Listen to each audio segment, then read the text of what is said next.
morning, Central Ohio. It's now 8 o'clock. Thanks so much for joining us on this Sunday. I'm Laura Borchers, and I'm here with Jeff Booth, who is about to make us all smile with today's forecast. I mean, what a difference a day makes. Yes, that is very true. After a police shooting. Yeah, here's the area. It's Oakland Park Avenue. That's right off of Medina Avenue. 10 TV's Valencia Wicker is live on that scene in Valencia. What are we learning so far?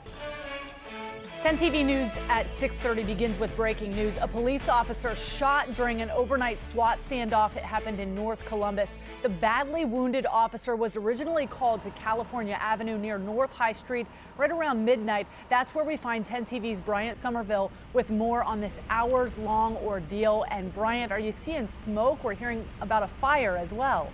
This ugly chapter is over, but it means we have to get back to the real work. Making sure that no matter what you look like, where you come from, or who you love, that you can have a great life here in Dayton.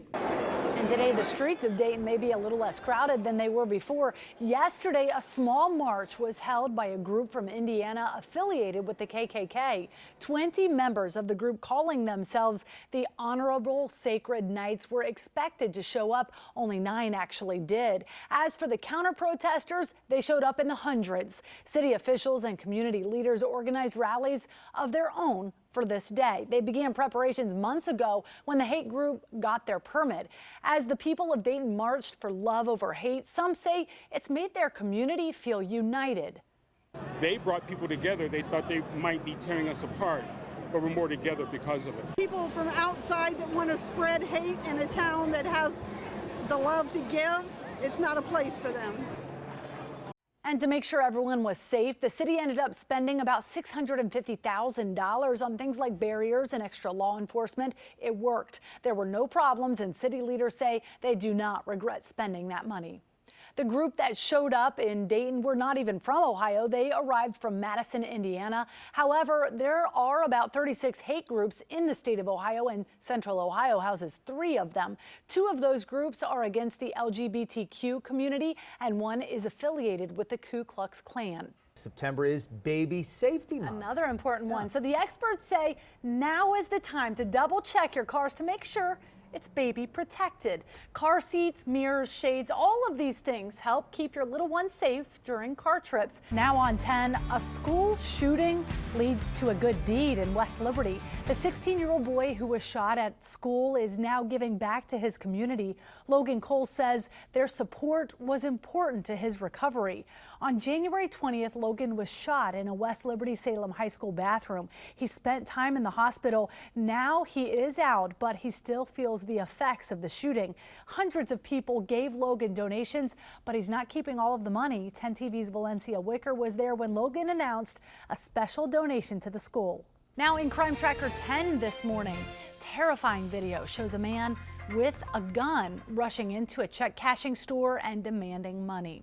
Take a look now at the video. It happened back in September at the PLS check cashing on West Broad Street. You can see the man. He walks into the location there. He stands in line for a bit and he waits for the back door of the business to open. And when it does, take a look. He rushes in, pulls out the gun, and orders employees to open cash drawers.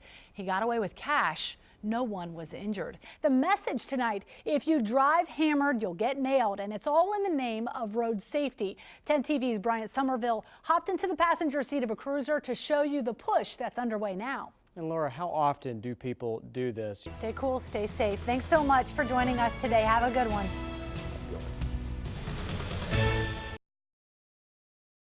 Laura Borchers is in East Columbus with the possible danger to neighbors and what investigators say caused the blast. Laura? That's some of the latest information that we're getting here at the scene. The fire chief says they are evacuating those living near the home that is now leveled. We've also heard from 2 men who were blocks away. Their truck shook from the explosion. They rushed to help the victims. You're going to hear from them in just a minute. But first, I want to give you a live look at this scene. You can appreciate this was a duplex that is now decimated. Within the hour, authorities tell us that scrappers looking for metal may have played a role in this explosion. We're looking to learn how the 2 people who were buried in the debris after the explosion are doing. The fire chief O'Connor said that they were called to the house explosion about 8:15 this morning. The East Columbus home along 20th Street was leveled, and they arrived with at least 6 paramedics, fearing the number of victims that could need help. A woman and a man, both critically injured, were rushed to the Ohio State Wexner Medical Center. According to the fire chief, we're told among their injuries, broken bones and serious burns. We talked with 2 men who were driving blocks away and rushed to the debris field. Mark Anthony helped to pull out the victims. We were coming up, was the Champion, and then the explosion. We just shook our whole truck, and I look up and I see a mushroom cloud. So we roll over here, get over there, see the whole building level. He described then pulling out a woman and a man from the debris. A look now above from Chopper 10 gives you a better idea of the damage. You can see investigators live out here are sifting through the damage. The fire chief tells me the preliminary investigation indicates a natural gas explosion, possibly caused by scrappers looking for metal. And again, we are live right now. I want to show you the house just next door. The damage to that home so significant. The fire department tells me they will level that building by the end of the day today. They said it was a 16-foot floor joist from inside the decimated home, flew into the air and actually landed on the rooftop of that home. So you can imagine what those in this area likely experienced. Stay with us. We're gathering more on this, and we'll bring you a live update tonight beginning at 5. Reporting live in East Columbus, I'm Laura Borchers, 10 TV News.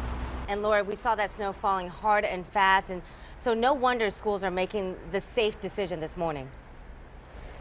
Absolutely. I think that's a very smart decision here in Hilliard, where school is now canceled. And I want to give you a little look at why. Take a look at this snow.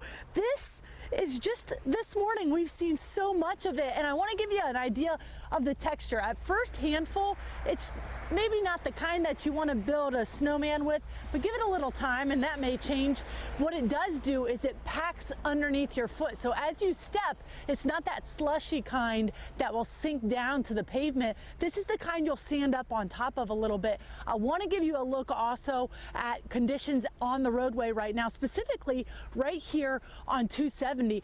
Take a look closely at that road. It still looks slushy and it looks like you can't really get down to the pavement, but that's despite the work of a lot of snow plows. One last thing to think about, if you do have to get out and about today, visibility is lower. That's because, as you can see in front of the camera, these snowflakes are big. They're the meaty kind, and as you look further out, it can sometimes hinder your view a little bit. So slow down a little earlier and keep in mind you may not see as far ahead of you as you would on an ordinary day. We're going to give you another live look at conditions in a different area coming up again in 30 minutes. Reporting live in Hilliard, I'm Laura Borchers, 10 TV News.